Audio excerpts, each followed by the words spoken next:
Today is the last day of the 2021 and 22 NBA season, and for those of you who follow my channel consistently, you're going to see a lot of videos upcoming about the end of the regular season, the start of the NBA playoffs, predictions, play-in predictions, brackets, and all that kind of stuff. But for today, I'm going to focus in on the NBA awards, and because the season is coming to an end, I'm going to give you guys who I think should win each of the 6 awards, my 3 candidates for each award, and of course why I think the candidates and the winner are deserving of their spots. So let's get right into it. So let's start off with the most improved player, and this is an award I always like talking about, and the race this year was definitely really interesting. We saw a lot of guys take the jump from rising stars into stars, some guys take the jump from stars into superstars, but none did it more than Ja Morant. This is a guy who before this year I considered probably a top 35 player at best, and he's jumped right into that top 15 for me. I would give it to him. It's really close between him and my second place finisher here in DeJounte Murray, and then also Darius Garland I have as a candidate here. I think these should definitely be the 3 candidates. Miles Bridges is close as well, but his efficiency did go down a little bit. So my 3 candidates are Ja Morant, DeJounte Murray, and Darius Garland, and I'm going to give it to Ja Morant here. This is a guy whose points per game jumped up by 8 points per game from last year to this year, and his field goal percentage, 3-point percentage, and true shooting all jumped up by 4 or more percent, which is the most impressive part, how he was able to become a much more efficient overall player. His scoring was just so good, so electric. The eye test has to come into play here too. Ja is one of the most electric and crafty players at the rim in the league. His little touch, his little floater inside the paint is just automatic, and his 3-point shot got a lot better this year. He also improved as a defender, which I don't think a lot of people are talking about as well, and he's still doing this while being one of the highest IQ players and one of the best playmakers in the NBA as well. DeJounte really did a great job this year of anchoring the Spurs offense, averaging about 9 assists per game, bringing that up from less than 6 per game last year, and he led this inexperienced Spurs team all the way to a play-in spot. But I'm just giving a really slight edge to Ja because of also how much of a team improvement the Grizzlies had, jumping all the way up to the 2 seed, and just how much he improved as an overall scorer was just absolutely insane this year. Next up, we got the 6th Man of the Year, obviously the award that goes to the best player coming off of the bench in the league, and this one's not even remotely close. It goes to Tyler Herro. My other candidates here are Kevin Love and Kelly Oubre, who I think both of these guys have had underrated years and have provided a lot of good things for their team off of the bench, but they definitely don't compare to the year that Tyler Herro is having. Herro's definitely had the best year of his career so far, and certainly the most consistent year. He's really been an inconsistent player throughout his career, but this year his production off of the bench was really consistent.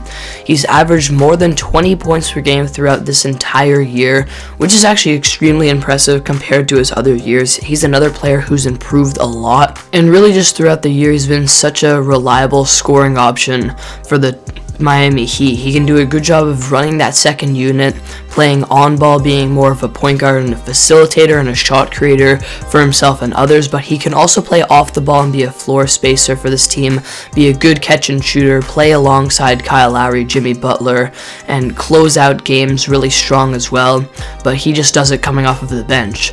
Overall this year, scoring wise, Tyler Herro is averaging about 20.5 points per game on very good efficiency for him compared to the other years of his career. 45% from the field, 40% from 3, and 87% from the line, while creating his own shot off the dribble a lot of the time. He does a great job of doing that in the mid-range area, like I said, a great 3-point shooter, and he's also averaged 5 rebounds per game and 4 assists per game this year, and like I said, has done a good job of running the Heat's offense when he's called upon to do that. Overall, this race is definitely not even close. Tyler Herro wins 6th Man of the Year, and I've just been really impressed with what he's been able to do this year. Let's move on to Coach of the Year, and I think this one definitely has to go to Monty Williams. I mean, come on, the Suns are sitting right now at 64 wins, probably going to end with 65. and they're literally 8 games ahead of anyone else in the entire NBA. I mean, Monty's just done an incredible job with both this team's offense and defense, and I definitely think this team is going to win it all, win the NBA championship this season because of just how dominant they are as an overall unit, and especially the great coaching they have with Monty Williams. I think it's definitely pretty fair that he can win this one this season, but I also have to give some honorable mentions here to Taylor Jenkins, the coach of the Grizzlies, who I think will definitely be a candidate here. What he's done with this team, how they've basically made no actual player changes to their team and improved this much is absolutely insane. He's done an incredible job with both their offensive and defensive system as well. And then also Ime Udoka. I think JB Bickerstaff and Ime Udoka will be kind of the candidates for the last 2 spots here. Both of them have done a great job of changing the way that their team plays. With JB Bickerstaff, the tall ball lineup that he's put on the floor for the Cavs this year has really worked out for them. Right now with Mobley and Allen injured, it's definitely a little bit more difficult, but what he's been able to do on both ends of the floor with that interesting system has been great. But I would give the 3rd candidate spot here to Ime Udoka because of how he's changed the Boston Celtics way of playing defense, how switchable they are, and how he was really able to take this team from being pretty much a 10 seed at the start of 2022 all the way to being one of the best teams in the Eastern Conference. Their offense is a lot more kind of less one-dimensional now. Not everything has to go through Jason Tatum. There's a lot more ball movement. They're great at getting out in transition and getting back on defense in transition, and their defensive system is absolutely dominant. They do a great job of playing the X's and O's, and that's all thanks to Ime Udoka. So overall, with the coach of the year, I think Monty should win this one, and my 2 other candidates are Taylor Jenkins and Ime Udoka, with an honorable mention going to JB Bickerstaff. Next up, we got the rookie of the year, and this is a race that has been really interesting throughout the entire year.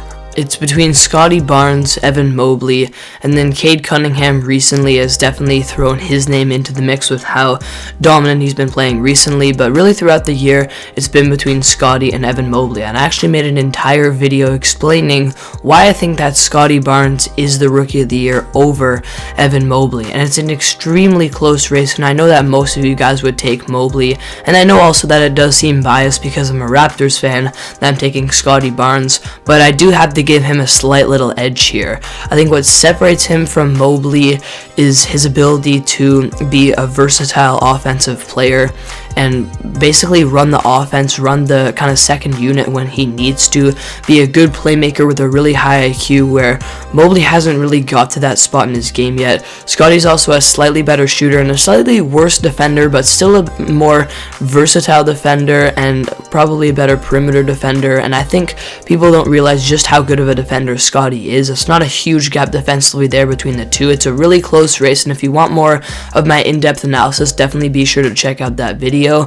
But I think Scottie has a slight edge over Mobley, and then what separates him over Cade is just probably his defense as well. Cade's a good defender at his position, but Scottie's definitely a better defender.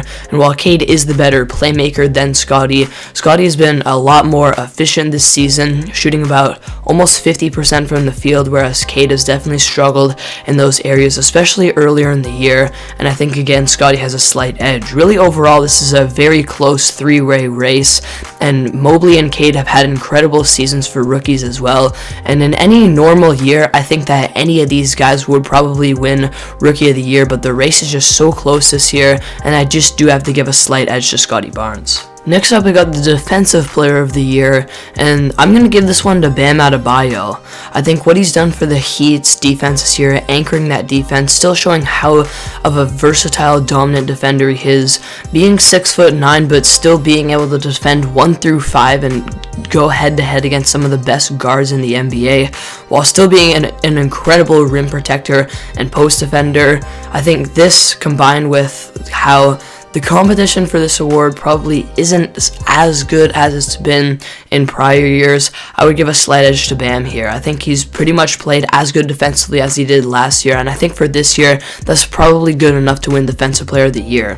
The other candidates for this one I would give to Giannis Antetokounmpo, who he as well has pretty much played exactly the way he's played defense throughout his entire career. Another very versatile defender, can mostly defend 1 through 5, probably not as good as Bam, but he still can. An amazing rim protector, uses his length to his advantage, a very athletic defender, great pick and roll defender.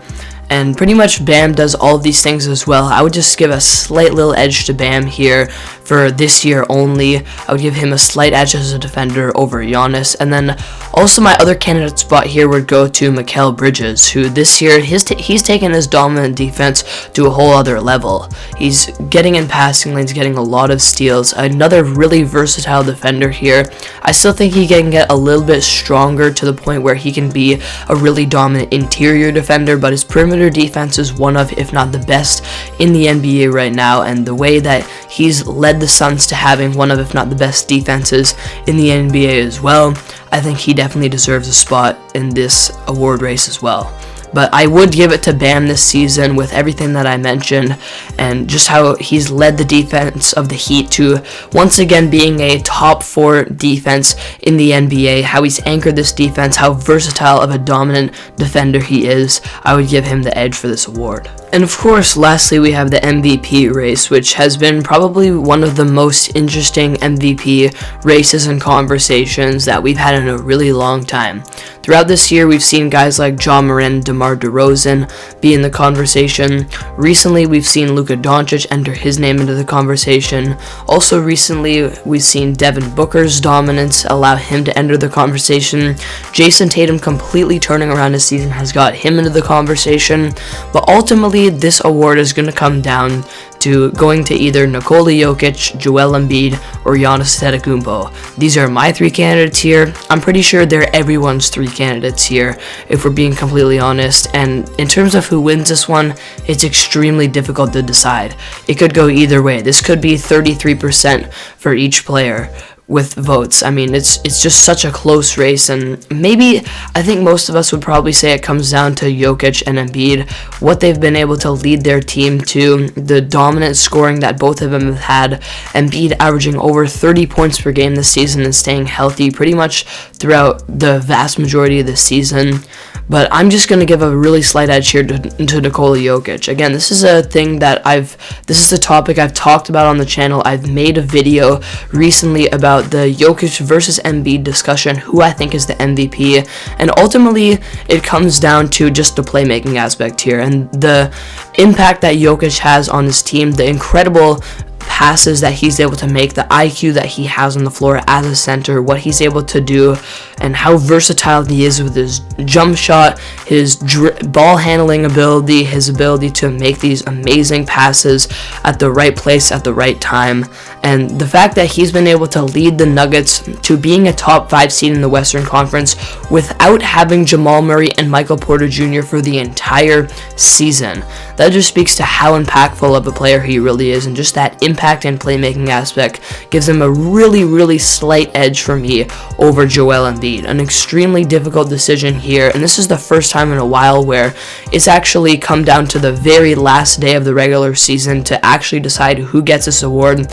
And who knows, this could definitely still go to Joel Embiid. It's an extremely close conversation, and it also could go to Giannis Antetokounmpo. We really don't know. It's such a close race, but for me, I'm giving a slight edge to Jokic. So there you have it. Those are who I think should win the 2021 and 2022 NBA awards. Make sure you guys leave your opinions in the comments down below. Who do you think should win the awards for this season? And I'll see you all next video.